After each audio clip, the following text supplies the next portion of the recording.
En este episodio, revisaremos varias historias en donde la venganza no solo fue satisfactoria para el autor de cada historia, también fue devastadora para los individuos opresores de cada historia. El título de este capítulo está inspirado en los eventos de la Historia 1. Historia 1. El hijo de mi tía rompió un modelo irreemplazable y mi tía se negó a pagarlo, así que le quité todo. Esto comenzó exactamente hace un año, pero terminó recientemente y un amigo me sugirió que lo publicara aquí, así que aquí vamos. Vivo en Turquía, y como saben, el sureste de mi país fue devastado por un par de grandes terremotos hace un año. Mi ciudad fue el epicentro, y aunque la casa en la que vivía con mi familia no fue destruida, muchas estanterías se cayeron y una de ellas era donde guardaba mis kits de Gunpla. Hago un pequeño paréntesis para mencionar que, si no conoces qué son los modelos Gunpla, tal vez esta imagen sea de ayuda. Se trata de modelos de robots que aparecen en animes japoneses y que se pintan y construyen a mano, lo que los convierte en piezas que no son reemplazables. Con esta aclaración hecha, continuemos con la historia. De todos los kits que tenía, solo uno sobrevivió, un modelo MG que estaba muy personalizado. Lo había construido con mi abuelo, que falleció hace unos años, así que estaba extasiado de que sobreviviera. Unos meses después, cuando todo se había calmado, mi madre invitó a sus familiares a cenar, incluyendo a la tía engreída de esta historia. Ella vino con su hijo de 8 años, que es un mocoso malcriado. Mientras los adultos tomaban café, este mocoso irrumpió en mi habitación y exigió jugar con mi computadora, lo cual rechacé porque estaba ocupado editando un video para mi sociedad universitaria y tenía la cámara encendida. El mocoso volvió llorando con su madre, que vino y empezó a gritarme. Mientras lidiaba con ella, su mocoso trepó a mi escritorio, tomó mi modelo, lo dejó caer al suelo, saltó sobre él y lo pisó. Lo demás fueron gritos, yo maldiciéndolos y diciéndoles que iban a pagar por ello, mientras ella me llamaba raro por tener juguetes y decía que no iba a pagar nada. Al principio, mi madre no estaba muy a favor de hacerla pagar para mantener la paz, pero cuando se dio cuenta de que era el kit que había hecho con mi difunto abuelo, su padre, se enfureció aún más que yo y absolutamente reprendió a mi tía. Llevamos el caso a un amigo nuestro que es abogado especializado en casos familiares, y nos dijo que, dado que mi cámara lo había captado todo, definitivamente ganaríamos, pero era mejor llegar a un acuerdo fuera de los tribunales, ya que sería más barato. Saqué una lista de precios de los kits que necesitaba para hacer una réplica exacta del que fue destruido y sumaba alrededor de $1000 americanos. Ella se negó, así que llevamos el caso a los tribunales. Ella inventó todo tipo de excusas para no pagar y retrasar el proceso, pero el juez terminó ordenando que pagara $1650 americanos más los impuestos de aduana sobre los kits de reemplazo, además de los honorarios del abogado y los costos judiciales. Esto arruinó completamente sus ahorros y su esposo, que ya estaba esperando una oportunidad para divorciarse de ella, la aprovechó. Cuando todo terminó, ella no tenía nada y perdió la custodia de su mocoso a favor de su exesposo, además de perder el pago inicial que tenía para una casa y todos sus ahorros, sin recibir pensión alimenticia de su esposo. Me preguntarán, ¿estoy feliz de que su vida se haya arruinado completamente? No realmente. ¿Me siento mal por lo que pasó? En absoluto. Ella y su mocoso se lo buscaron y lo encontraron, es así de simple. Me siento mal por su esposo, sin embargo, él será el que tendrá que intentar convertir a ese mocoso en una persona medianamente normal y no lo envidio en lo más mínimo. Historia 2. ¿Así que quieres publicar fotos comprometedoras de mi amiga? Prepárate para que arruiné tu vida por completo. Mi amiga cometió algunos errores tontos y envió algunas fotos a alguien en quien razonablemente pensó que podía confiar, pero no sabía mucho más que su primer nombre, su nombre de usuario y aproximadamente dónde vivía y el tipo de trabajo que hacía. Él no vive en Estados Unidos, pero indicó que viajaría por trabajo a nuestro país y habían hecho algunos planes para encontrarse. Cuando ella notó algunas señales alarmantes y decidió retractarse, el tipo amenazó con publicar estas fotos en línea. Yo, incidentalmente, soy abogado. Así que, después de hacer algunas búsquedas y recopilar todas las fotos que él le envió que pudieran identificarlo, su nombre de usuario en línea me llevó a una página de TikTok, que me llevó a una página de Instagram con su nombre. Eso me llevó a una página de LinkedIn con su lugar de trabajo que coincidía con una foto que él había enviado usando una camiseta de polo con la marca de su empresa. Algunas búsquedas adicionales me consiguieron el correo electrónico del director ejecutivo, del vicepresidente de recursos humanos, del gerente de operaciones y del gerente de relaciones públicas.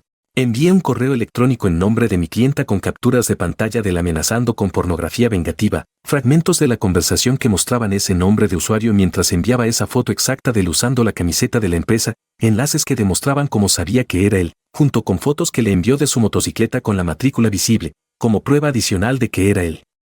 También incluí capturas de pantalla del discutiendo un incidente en el lugar de trabajo con marcas de tiempo, junto con fragmentos de diálogo en los que hablaba de cómo había tenido un encuentro amoroso con una ex en su lugar de trabajo y de sus planes de tener otro encuentro con mi amiga en su oficina también.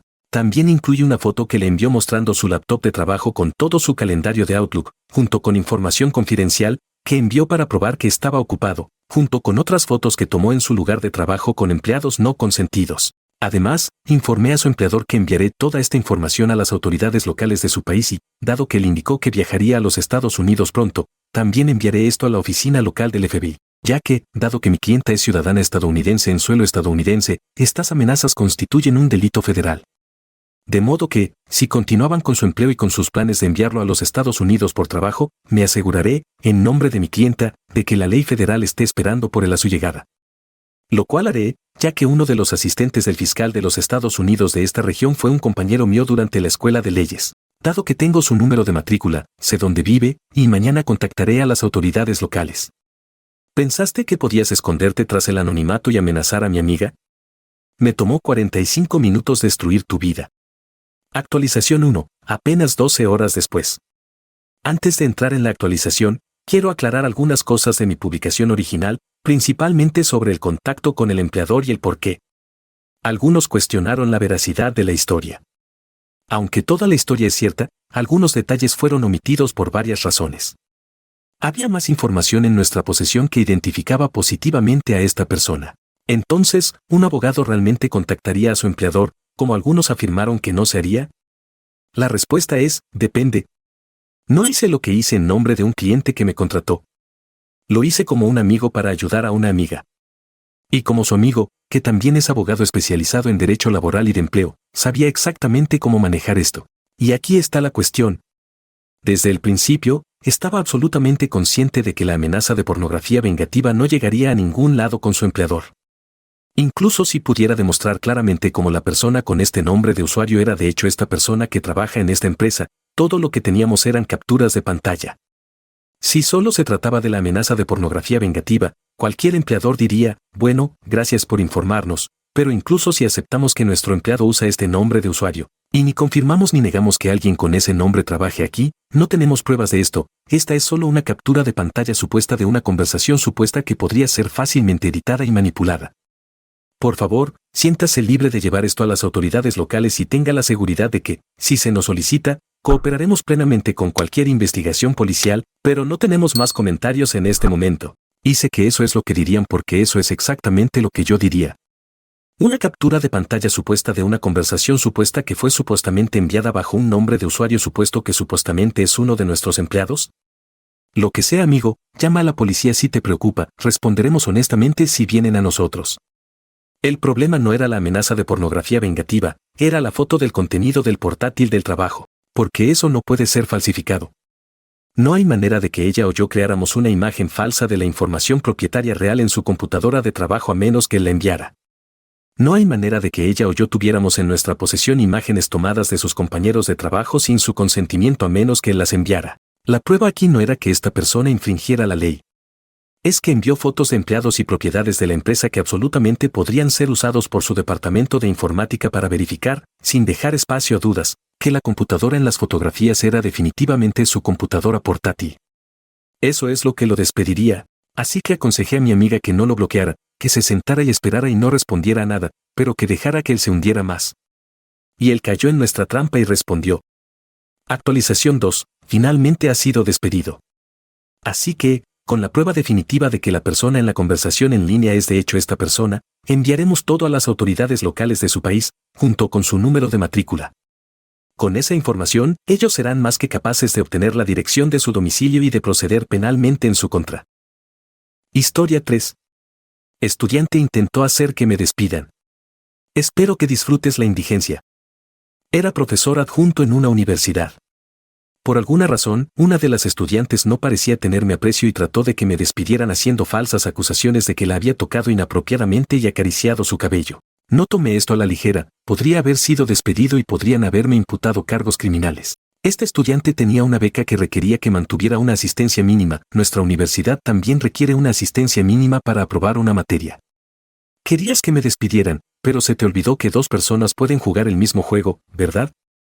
Accidentalmente, olvidé marcar su nombre cuando tomaba asistencia, incluso si ella estaba allí. Unas semanas después, ella había desaparecido. Luego, una amiga suya me confrontó diciendo que había perdido su beca y que ahora vivía en su coche debido a mi negligencia al tomar asistencia. Pocos sabían ellos que mi vida entera podría haberse arruinado. ¿Cómo adivinar si ella no se propondría inventar otra mentira hasta acabar con mi carrera o terminar en la cárcel? La gente ya me estaba tratando de manera diferente. Dejarla continuar habría sido un desastre esperando por ocurrir. Historia 4. La venganza de la abuela.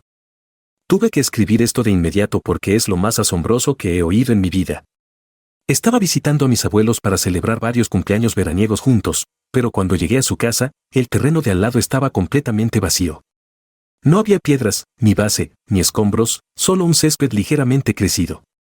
Césped donde solía haber una casa. Después de los saludos y de que comenzara la fiesta, absolutamente tenía que saber qué había pasado, así que fui a preguntarles a mis abuelos, y santo cielo, no esperaba la montaña rusa de historia que me contaron. Hace un par de años, mis abuelos tenían unos vecinos muy desagradables. Hacían ruido a todas horas, había basura en el jardín, discutían con otras personas en la calle, eran una verdadera molestia. Eran un esposo y una esposa, y su hijo adulto que venía y se iba de manera irregular. La esposa discutía con cualquiera por cualquier cosa, y el esposo intimidaba físicamente a las personas que se defendían. No estaban seguros de cuál era el problema con el hijo, pero no podía ser nada bueno, ya que era bien sabido que había estado en la cárcel del condado varias veces. La casa reflejaba a los inquilinos, ya que se veía horrible. Estaba hundida y deteriorada, con vigas sueltas y pintura descascarada, pero no se hacía nada al respecto porque el dueño de la propiedad era un casero negligente. Llegaremos a él más tarde. Todo llegó a un punto crítico una noche cuando mis abuelos regresaron a casa y encontraron su puerta trasera rota y algunas de las guitarras de mi abuelo desaparecidas.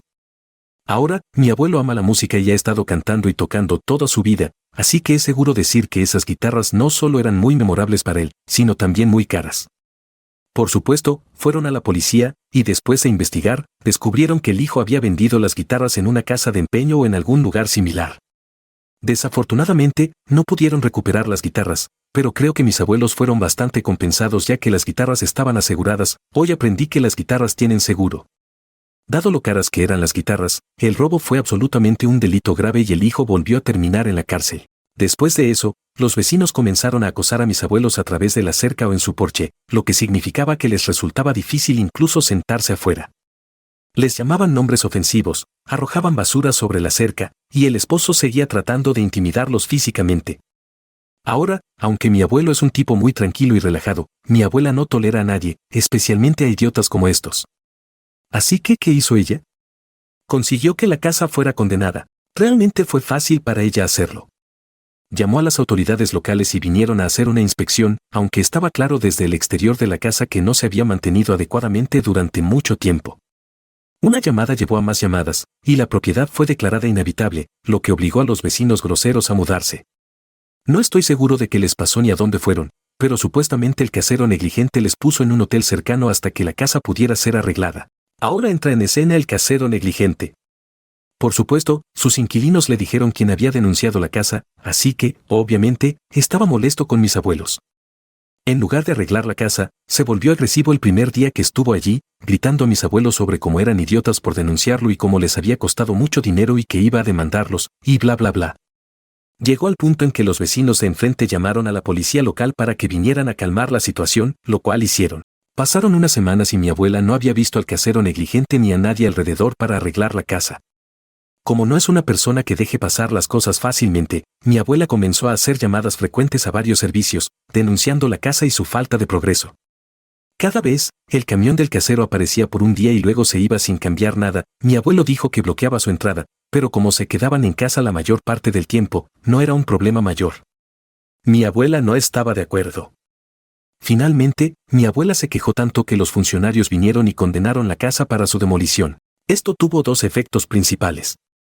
Primero, los vecinos groseros ahora estaban prácticamente sin hogar, ya que tan pronto como ellos y el casero se quedaran sin dinero para pagar el hotel, se quedarían varados. Segundo, el casero todavía tenía que pagar una gran cantidad de multas por el estado de la casa. El resto es más culpa suya que de las acciones de mi abuela, pero se negaba a pagar y se negaba a presentarse en la corte, lo que llevó a que se emitiera una orden de arresto en su contra. Hace unos meses, los equipos de demolición vinieron y derribaron la casa, dejando el terreno perfectamente vacío. Incluso quitaron la entrada, por lo que ahora parece una extensión del patio lateral. Mis abuelos no estaban seguros del estado final de los vecinos y del casero, pero mi abuela se veía muy satisfecha consigo misma al terminar su historia. ¿Y tú alguna vez tuviste la oportunidad de vengarte de tus opresores de una forma devastadora? Compártenos tus experiencias en los comentarios. También te invitamos a suscribirte al canal y dejarnos un me gusta, ya que eso nos da una oportunidad de que YouTube comparta el canal con otras personas. Hasta la próxima.